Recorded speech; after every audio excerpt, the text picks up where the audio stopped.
Knowing there was no time to reload, the large man launched himself into the air from the tip of the ballista, his large cello raised high above his head.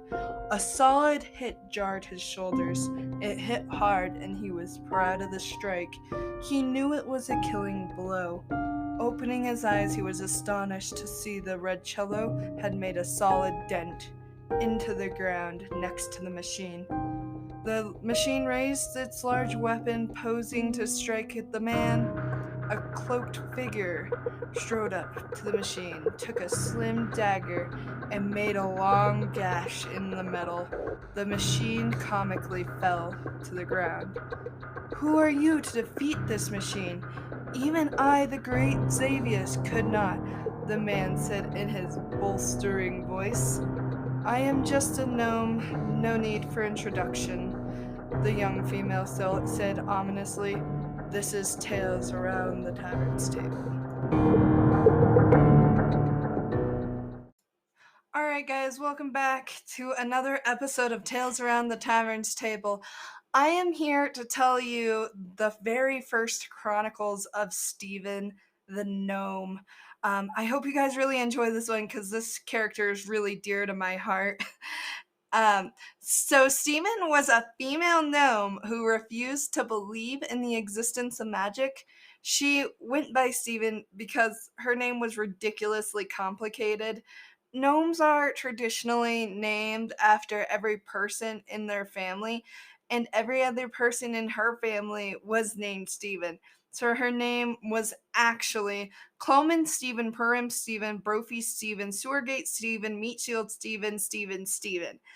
The first campaign I played as her, I made this character sheet that it was just like logs of her life quest, but she just insulted every single enemy NPC, and everyone seemed to love it. She was fighting goblins, and one time she just shouted, "My grandma can shoot better than that!" Well, the first story I'm going to be telling about her is going to be the time that she decided to plant travel away from the party. So, as I mentioned just a moment ago, Stephen was a rogue who didn't believe in magic. However, she had the utmost respect for spellcasters because she thought that they were the ultimate con artists. This caused many conflicts between her and the other party members, as well as shopkeepers and different NPCs that were planning on helping the party. Because, well, could you imagine if somebody insulted an all powerful mage by saying, "Hey, I like your con, but I will not be purchasing this ring of water breathing because I don't believe it actually exists. It doesn't exist. Magic doesn't exist. What are you talking about?" I know what I'm talking about. I'm the only enlightened one here who can see that it's a con. Well, Steven pretty quickly became a household name around my D&D table. I played this character so often that one of my DMs just started asking me, "Are you playing Steven again?" The same DM eventually played a gnome and named him Steven Kiss in honor of my character. Well, in every campaign I've played, gnomes are always in search of completing their life quest, which is a quest they're given from the age of puberty. And her life quest it was to make the perfect snack. She wanted to create something powerful and capable of sustaining a whole army. Her goal wasn't taste, and this was evident, for the snacks were absolutely disgusting, and sometimes they'd even knock players out by basically poisoning them. Well, in one of my campaigns, I was allowed to give my snacks magical properties. The lore was even though that Stephen refused to understand and even believe in magic, it obviously still existed in the world, and sometimes she'd stumble upon magical herbs that gave her snacks these abilities. Some of these abilities were very beneficial, and some were, well, less so. An example of one of these is you sometimes got a bonus to Constitution modifier, and then the next one you ate took 4 hit points away. It was stuff like that. It was very similar to the Wheel of Wild Magic in 5th edition for sorcerers. And my party hated it. Well, in this campaign, we were fighting some very powerful zombies, and Steven was really excited because she ate a good snack, which allowed her to cast plant travel at will. If you're thinking about being a dungeon master, I'm gonna say this. Don't ever give a level 1 rogue the ability to cast a level 15 druid spell. They will never use it for the purposes of good or smart decisions, especially if that rogue's me. I'm really dumb when it comes to some D&D decisions. This is a really good example of one of the dumber things I've ever done in a D&D campaign. Well, I decided instead of thinking this through, I was going to plant travel into the middle of the zombie horde. And I only realized my mistake when they all turned and attacked my character, all but 4 hit points.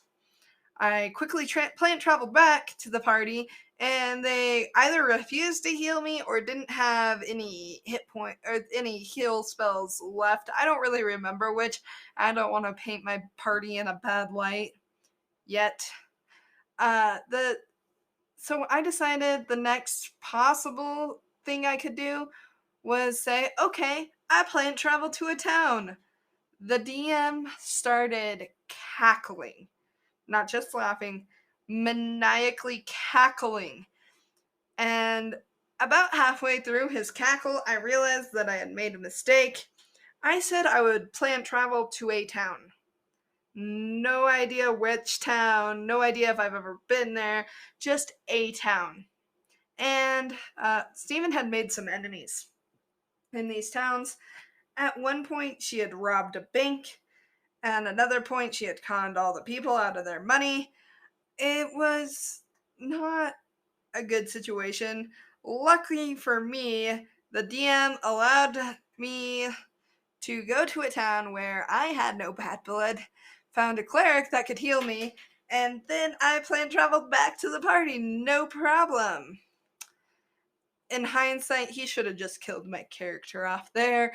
That was 100% the dumbest thing I've ever done in a D&D campaign, I think. I'm sure I'll find something else later. This next story is fairly short. There was this paladin cleric cross class who was a warforge, which of course just blew Steven's mind. It was like a bunch of gears and stuff walking and talking and, well, not breathing, but basically a sentient thing. And she couldn't quite understand it, but kind of just accepted that it was there for the longest time. Well, they were climbing this magical tree that was completely covered in traps. After taking a bunch of damage, the party managed to get the artifact at the top of the tree, but they weren't sure which way was safe to go down. And that's when the paladin had this brilliant idea. He was going to cast Feather Fall and jump off the edge of the tree. Well, with Steven having her magic aversion, she would not jump off the top of the tree. The DM had described this tree as like 400 feet tall. She didn't want to die. She was very smart and did not want to just jump off the tree to her death. The party tried to explain to her like 5 or 6 times that she would not die, and she was about to climb down and risk blowing herself up when the paladin just grabbed her around her waist and jumped. She attempted to grapple with the paladin the entire way down. Later on, she had decided that that was a pretty nifty trick that the paladin could do. And so she was going to disassemble him using her dagger and like little hammers that she would buy. And the Warforged obviously didn't like this. He was just like, dude, stop. That's my leg. I cast a spell. A spell. Stop trying to disassemble me. It's not a mechanical device that's hidden inside me. And the entire campaign, she was attempting to disassemble him. All right, so for my last story, I'm going to tell you about the non-sentient sentient weapon named Frederick. So the DM gave me this weapon called the Rod of Nine Tails. At least I think that's what it was called. I think that's what we called it throughout the campaign, even if that's not what it was called. This rod was basically just a rod, and then it had a head, a cat's head on the top of it. It had two buttons on it. One casted like a 60-foot darkness, and one casted spider climb. It was a pretty cool weapon because you could cast darkness and then fight in the darkness. Well, the party was separating for some reason, and they were all discussing this plan to cast message in case one or the other group got into trouble. Well, since I was the sneakish snake of the party, there were some parts of the plan where I was going to go off on my own. The party, for some reason, needed to get a hold of me, and this was really, really shortly after I found my weapon. I had no idea what this weapon even did at this point. They ended up casting message centered on my weapon, and I turned and I looked at my staff with wide eyes and asked, Frederick? It got, it made everyone laugh so hard. Well, I came back to the party to tell them there was a small man trapped inside my staff, and they were trying to like explain to me, no, it's magic. And I was like, no, it's a small man. And they're like, even if it is a small man, how is that not magical? Well, so anytime any sentient thing came into my possession, I would name it Frederick. And eventually, I go to this shopkeeper to tell him about the little man in my staff who's been threatening me at this point. Because the party's like, dude, if you don't stop being stupid, we're going to kill your character off. It's like, yeah, guys, I'm sorry, I can't. Well, they decided that they were going to use this newfound power over me to have this little man inside the staff tell me what to do. Well, I go to the shop and I leave my staff in the other room. And the shopkeeper's like, I can't identify it if you don't bring it in, right? Like, I have to be able to cast my spell on it. And I was like, well, I don't want the little man inside the staff to hear me. And he's like, is your staff sentient? I was like, no, I don't even know what that means. No, there's a little man named Frederick trapped inside my staff, and he keeps saying mean things to me, and I want to know what's going on.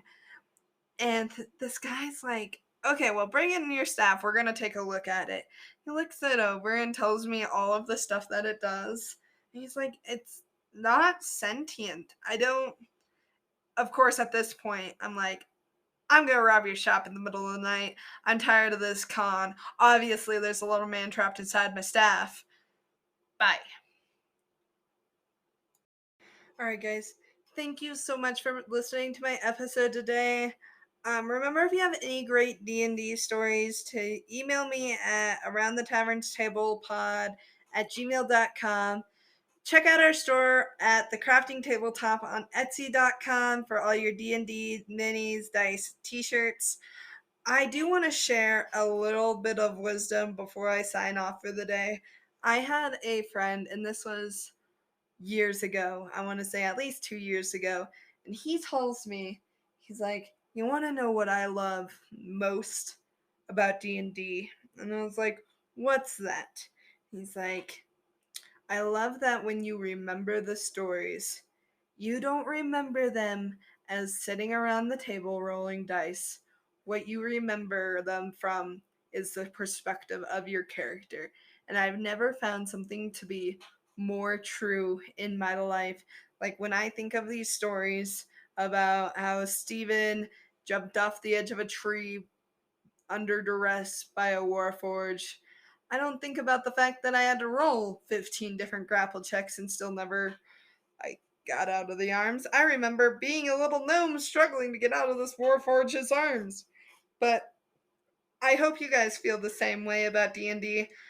I hope that people start emailing me their D&D stories, and keep telling me to keep this up because this has been so much fun. I know I'm only 2 episodes in, but I am having the time of my life making this podcast. All right, guys, thank you. See you next time.